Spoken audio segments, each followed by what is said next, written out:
Halo sobat, assalamualaikum warahmatullahi wabarakatuh. Di kesempatan kali ini saya akan membahas tentang dinamo atau motor pembangkit listrik. Pada kasus ini, motor pembangkit listrik, saya mengalami bahwa dinamo ini tidak keluar arus atau tidak keluar tegangan. Saya akan mencoba menjelaskan satu-satu komponen-komponen apa saja dan cara mendeteksi kerusakan bagian mana dan apa yang harus kita lakukan. Saya akan mencoba menjelaskan dengan bahasa yang sederhana, makanya silahkan simak video ini sampai habis, dan saya berharap setelah Anda menyimak video ini sampai habis, teman-teman semua bisa mendeteksi kerusakan pada dinamo pembangkit listrik ini, sehingga teman-teman bisa mengetahui kerusakan secara cepat tanpa harus bongkar sana bongkar sini untuk mencari kerusakannya. Dengan langkah-langkah yang saya berikan nanti, mudah-mudahan bisa bermanfaat untuk kalian semuanya. Oke, kita lanjut. Oke, langsung aja. Yang pertama yaitu pengenalan tentang komponen-komponen yang ada di dalam dinamo pembangkit listrik ini atau motor pembangkit listrik ini. Ini adalah gulungan utama yang terdiri dari rotor dan juga stator. Ini adalah gulungan penghasil tegangan atau arus utama yang nanti harus digunakan untuk menghidupkan lampu atau menghidupkan motor atau kebutuhan elektronik lainnya. Bagian selanjutnya adalah bagian exciter. Exciter berfungsi untuk menghasilkan induksi kemagnetan, sehingga dengan adanya induksi kemagnetan pada rotor ini bisa menghasilkan tegangan atau arus pada pembangkit dinamo pembangkit listrik ini. Exciter dikontrol oleh APR untuk menstabilkan arus yang keluar pada dinamo generator ini. Jadi fungsi APR adalah untuk menstabilkan arus atau tegangan yang keluar, karena pada saat kondisi tertentu putaran mesin tidak stabil, misalnya pada filter solarnya kotor, biasanya mesin tidak stabil, putarannya naik turun, maka akan distabilkan oleh APR. Jadi tegangannya tetap, misalkan keluarannya 400 volt, dia akan tetap keluar 400 volt biarpun putaran mesinnya tidak stabil, karena ada APR yang berfungsi untuk menstabilkan keluaran arusnya. Untuk lebih jelasnya tentang exciter ini bisa dilihat di video ini, silahkan klik di pojok kanan atas. Oke, untuk itu pengenalan saya kira cukup. Yang berikutnya yaitu bagaimana cara mengetahui kerusakan bagian apa yang rusak secara cepat, sehingga apabila teman-teman nanti menghadapi kendala seperti yang saya alami, tujuan saya membuat video ini agar teman-teman bisa langsung cepat menemukan kerusakan bagian mana. Halo sobat, selanjutnya bagaimana cara pengukuran untuk mengetahui komponen apa yang rusak. Saya rasa ini bagian terpenting dari video kali ini. Silahkan simak sampai selesai, karena ada beberapa komponen yang harus kita pastikan bahwa komponen itu bekerja dengan baik. Yang pertama adalah APR atau Automatic Voltage Regulator, yaitu dia yang menstabilkan tegangan. Biarpun putaran mesin tidak stabil, maka keluaran arus dari dinamo ini tetap stabil karena peran dari APR ini. Dia bertugas untuk menstabilkan tegangan. Oke, yang selanjutnya bagaimana cara mengetahui kerusakan pada APR. Ini diasumsikan bahwa generator tidak keluar tegangan atau tidak keluar arus.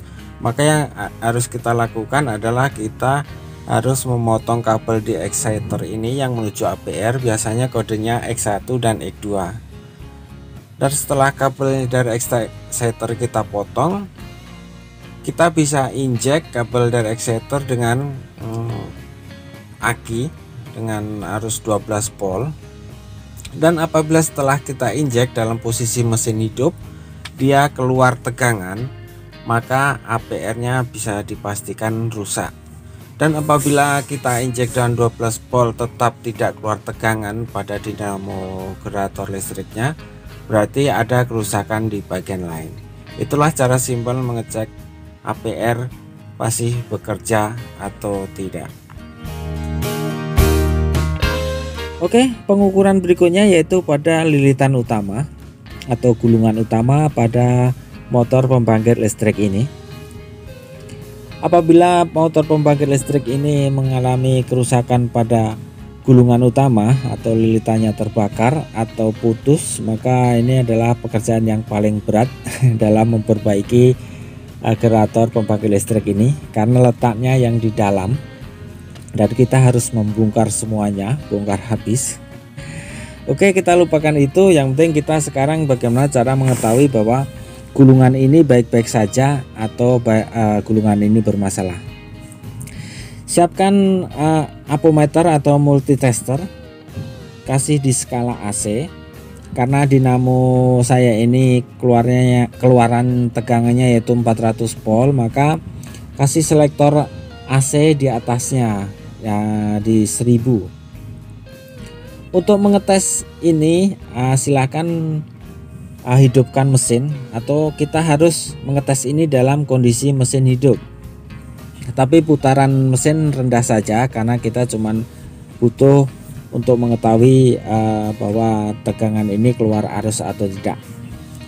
Oke, kembali ke apometer.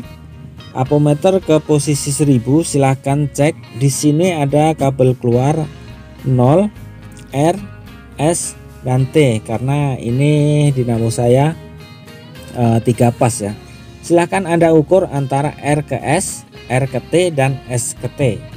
Apabila tidak keluar tegangan, maka silahkan selektor diturunkan lagi ke 250. Silahkan cek ulang keluar atau tidak. Kalau belum keluar, belum kelihatan, silahkan turunkan lagi ke 50. Kalau belum keluar, turunkan lagi ke 10. Nah, sampai dia keluar di jarumnya ini sampai bergerak. Apabila bergerak, silahkan simak ini antara ke R ke S. Silahkan dicatat berapa jarum menunjukkan angka berapa, S ke T berapa, dan R ke T berapa. Apabila jumlah jarum menunjukkan angka yang sama, maka dipastikan bahwa lilitan ini, gulungan ini tidak bermasalah alias baik-baik saja. Dan sebaliknya, apabila dia tidak sama antara R ke S, R ke T, dan S ke T ini tidak sama, ada yang berbeda, maka dipastikan bahwa gulungan ini bermasalah. Mungkin juga terbakar atau mungkin putus atau ada penyebab lainnya. Jadi saya ulangi, satu contoh misalkan R ke S 12 volt, terukur 12 volt, R ke T 12 volt, dan S ke T misalkan 17 volt, maka dipastikan bahwa gulungan ini bermasalah. Maka bisa langsung kita curigai bahwa gulungan ini yang bermasalah.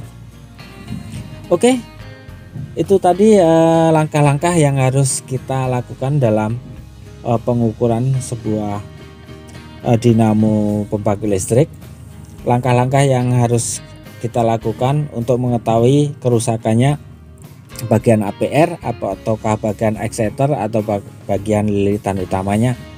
Cukup sederhana, mudah, dan saya sudah membuktikan bahwa langkah-langkah ini adalah lumayan tepat sesuai dengan pengalaman saya. Semoga bermanfaat. Mohon maaf kalau ada kata-kata yang kurang berkenan, dan mohon dikoreksi kalau ada kesalahan dalam video kali ini, karena saya juga bukan ahli, saya cuma sekedar berbagi pengalaman yang pernah saya alami. Semoga bermanfaat. Wassalamualaikum warahmatullahi wabarakatuh.